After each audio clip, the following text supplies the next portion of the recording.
ಎಲ್ಲರಿಗೂ ನಮಸ್ಕಾರ. Welcome back to my channel home cooking. ಇವತ್ತು ನಾವು ರೆಸ್ಟೋರೆಂಟ್ ಸ್ಟೈಲಲ್ಲಿ ಕಡಾಯಿ ಪನ್ನೀರ್ ಹೇಗೆ ಮಾಡೋದು ಅಂತ ನೋಡೋಣ. ಇದು ಬಂದು ಚಪಾತಿಗಿರ್ಬೋದು, ಪರೋಟ, ಪೂರಿಗೆಲ್ಲ ತುಂಬ ಒಳ್ಳೆ ಕಾಂಬಿನೇಷನ್ ಆಗಿರುತ್ತೆ. ಇದನ್ನು ಹೇಗೆ ಮಾಡೋದು ಅಂತ ಇವಾಗ ನೋಡೋಣ. ಮೊದಲಿಗೆ ಒಂದು ಪ್ಯಾನ್ ಇಟ್ಕೊಂಡಿದ್ದೀನಿ. ಇವಾಗ ಕಡಾಯಿ ಪನ್ನೀರ್ಗೆ ಮೊದಲು ಮಸಾಲ ಮಾಡ್ಕೋಬೇಕು. ಅದಕ್ಕೆ ಒಂದು 3 ಬ್ಯಾಡಗಿ ಮೆಣಸಿನ್ಕಾಯಿ, ಒಂದು ಅರ್ಧ ಟೀ ಸ್ಪೂನಷ್ಟು ಜೀರಿಗೆ, 1 ಟೇಬಲ್ ಸ್ಪೂನಷ್ಟು ಧನಿಯಾ ಕಾಳು, ಹಾಗೆ ಒಂದು ಅರ್ಧ ಟೀ ಸ್ಪೂನಷ್ಟು ಕಾಳು ಮೆಣಸು, ಒಂದು ಇಂಚಷ್ಟು ಚಕ್ಕೆ, ಹಾಗೆ ಒಂದು 3 ಲವಂಗನ ಹಾಕ್ಕೊಂಡು ಚೆನ್ನಾಗಿ ಡ್ರೈ ಸ್ಪೈಸಸ್ ಹುರ್ಕೋಬೇಕು. 2 ನಿಮಿಷ ಹುರ್ಕೊಂಡ್ರೆ ಸಾಕು, ಚೆನ್ನಾಗಿ ಎಲ್ಲ ಫ್ರೈ ಆಗಿರುತ್ತೆ. ಈಗ ಹುರಿದಿರೋದನ್ನು ಚೆನ್ನಾಗಿ ಪೌಡರ್ ಮಾಡ್ಕೊಂಬರ್ಬೇಕು. ಈಗ ಅದೇ ಬಾಣಲಿಗೆ ಒಂದು 2 ಟೇಬಲ್ ಸ್ಪೂನಷ್ಟು ಎಣ್ಣೆನ ಹಾಕ್ಕೊಂಡು ಒಂದು 2 ಈರುಳ್ಳಿನ ಕಟ್ ಮಾಡಿ ಹಾಕ್ಕೊತಾ ಇದ್ದೀನಿ. ಸ್ವಲ್ಪ ದಪ್ಪಾಗೆ ಮಾಡ್ತಾಯಿದ್ದೀನಿ, ಏಕೆಂದರೆ ಮಸಾಲ ರುಬ್ಕೋಬೇಕು ಇದನ್ನು. ಅದಕ್ಕೆ ಚೆನ್ನಾಗಿ ಫ್ರೈ ಮಾಡ್ಕೋಬೇಕು ಈರುಳ್ಳಿ ಎಲ್ಲ ಚೆನ್ನಾಗಿ ಫ್ರೈ ಆದಮೇಲೆ ಖಾರಕ್ಕೆ ತಕ್ಕಷ್ಟು ಹಸಿಮೆಣ್ಸಿನ್ಕಾಯಿನ ಹಾಕ್ತಾಯಿದ್ದೀನಿ. ನಾನೊಂದು ಇಲ್ಲಿ 3 ಹಸಿಮೆಣ್ಸಿನ್ಕಾಯಿನ ಮುರ್ಕೊಂಡು ಹಾಕ್ಕೊತಾ ಇದ್ದೀನಿ. ಮುರ್ಕೊಂಡು ಹಾಕ್ಕೊಳ್ಳಿ, ಇಲ್ಲಾಂದರೆ ಸಿಡಿಯೋ ಚಾನ್ಸಸ್ ಇರುತ್ತೆ ಹಸಿಮೆಣ್ಸಿನ್ಕಾಯಿ. ಇದಕ್ಕೆ ಇವಾಗ 1 ಇಂಚಷ್ಟು ಶುಂಠಿನ ಹಾಕ್ಕೊಂಡು, ಹಾಗೆ ಒಂದು 4ರಿಂದ 5 ಬೆಳ್ಳುಳ್ಳಿ ಹೆಸರನ್ನು ಹಾಕ್ಕೊಂಡು ಚೆನ್ನಾಗಿ ಫ್ರೈ ಮಾಡ್ಕೋಬೇಕು. ಎಲ್ಲ ಚೆನ್ನಾಗಿ ಫ್ರೈ ಆದಮೇಲೆ ಇದಕ್ಕೆ ಒಂದು 2 ಟೊಮೆಟೊನ ಚೆನ್ನಾಗಿ ಹಣ್ಣಾಗಿರೋದನ್ನ ಅದನ್ನು ಕೂಡ ಹಾಕ್ಕೊಂಡು ಚೆನ್ನಾಗಿ ಫ್ರೈ ಮಾಡ್ಕೋಬೇಕು. ಟೊಮೆಟೊ ಫುಲ್ಲು ಸಾಫ್ಟ್ ಆಗಬೇಕು, ಅಲ್ಲಿವರೆಗೂ ಚೆನ್ನಾಗಿ ಫ್ರೈ ಮಾಡ್ಕೋಬೇಕು. ಬೇಕಿದ್ದರೆ ಒಂದು 2 ನಿಮಿಷ ಮುಚ್ಚಿ ಕೂಡ ಫ್ರೈ ಮಾಡ್ಕೊಳ್ಳಿ, ಆವಾಗ ಕೂಡ ಚೆನ್ನಾಗಿ ಬೇಯುತ್ತೆ. ಈಗ ಒಂದು 5 ಗೋಡಂಬಿನ ಹಾಕ್ಕೊತಾ ಇದ್ದೀನಿ.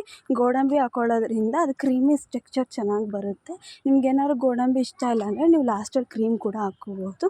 ಈ ಗೋಡಂಬಿನೂ ಹಾಕ್ಕೊಂಡು ಚೆನ್ನಾಗಿ ಮಿಕ್ಸ್ ಮಾಡಿಕೊಂಡು ಒಂದು 5 ನಿಮಿಷ ಬೇಯಿಸ್ಕೊಳ್ಳಿ, ಆ ಟೊಮೆಟೊ ಎಲ್ಲ ಸಾಫ್ಟ್ ಆಗೋವರೆಗೂ.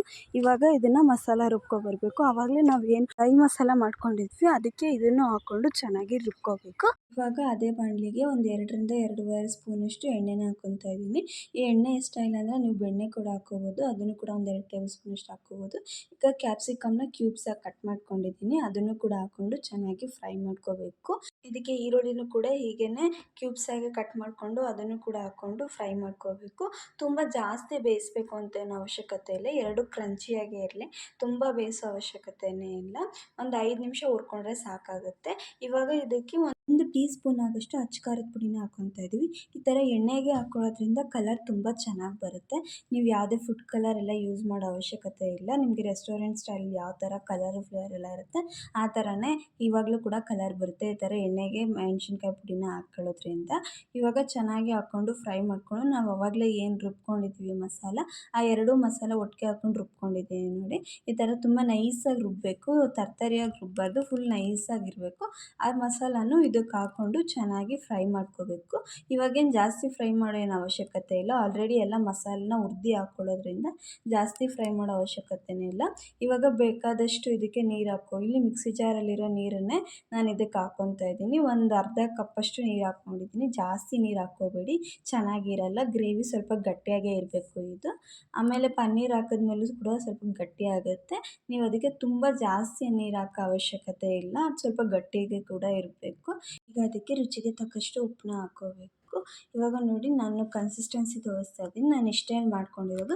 ನಿಮ್ಗೆ ಇನ್ನೂ ತೆಳುಗೆ ಬೇಕು ಅಂದರೆ ನೀವು ಇನ್ನೊಂದು ಅರ್ಧ ಕಪ್ ನೀರನ್ನ ಹಾಕ್ಕೋಬೋದು. ತುಂಬ ತೆಳುಗೆ ಮಾಡಿಕೊಂಡ್ರೂ ಅಷ್ಟು ಚೆನ್ನಾಗಿರಲ್ಲ, ಅದಕ್ಕೆ ಇಷ್ಟೇ ಮಾಡ್ಕೊತಾ ಇದ್ದೀನಿ. ಇವಾಗ ಒಂದು 5 ನಿಮಿಷ ಮುಚ್ಚಿಬಿಟ್ಟು ಚೆನ್ನಾಗಿ ಬೇಯಿಸ್ಕೋಬೇಕು. ಅದು ಸಿಡಿಯುತ್ತೆ ಹಾಗೆ ನೀವು ಓಪನ್ ಪ್ಯಾನಲ್ಲಿ ಮಾಡಿದ್ರೆ, ಅದಕ್ಕೆ ಒಂದು 5 ನಿಮಿಷ ಮುಚ್ಚಿಬಿಟ್ಟು ಬೇಯಿಸೋದ್ರಿಂದ ಚೆನ್ನಾಗಾಗುತ್ತೆ. ಎಲ್ಲ ಚೆನ್ನಾಗಿ ಕುದ್ಮೇಲೆ ಒಂದು ಸತಿ ಚೆನ್ನಾಗಿ ಮಿಕ್ಸ್ ಮಾಡ್ಕೊಳ್ಳಿ. ಇವಾಗ ನೋಡ್ಕೋಬೋದು ಇಷ್ಟು ಗಟ್ಟಿಯಾಗಿದೆ, ಸಾಕಾಗುತ್ತೆ. ಇವಾಗ ನಾನು ಒಂದು 200 ಗ್ರಾಮಷ್ಟು ಪನ್ನೀರನ್ನ ಕ್ಯೂಬ್ಸಾಗಿ ಕಟ್ ಮಾಡ್ಕೊಂಡು ಹಾಕ್ಕೊತಾ ಇದ್ದೀನಿ. ನೀವು ಇದೇ ಮಸಾಲಾಗೆ ಇನ್ನೊಂದು ಸ್ವಲ್ಪ ಜಾಸ್ತಿ ಪನ್ನೀರ್ ಕೂಡ ಹಾಕೋಬಹುದು.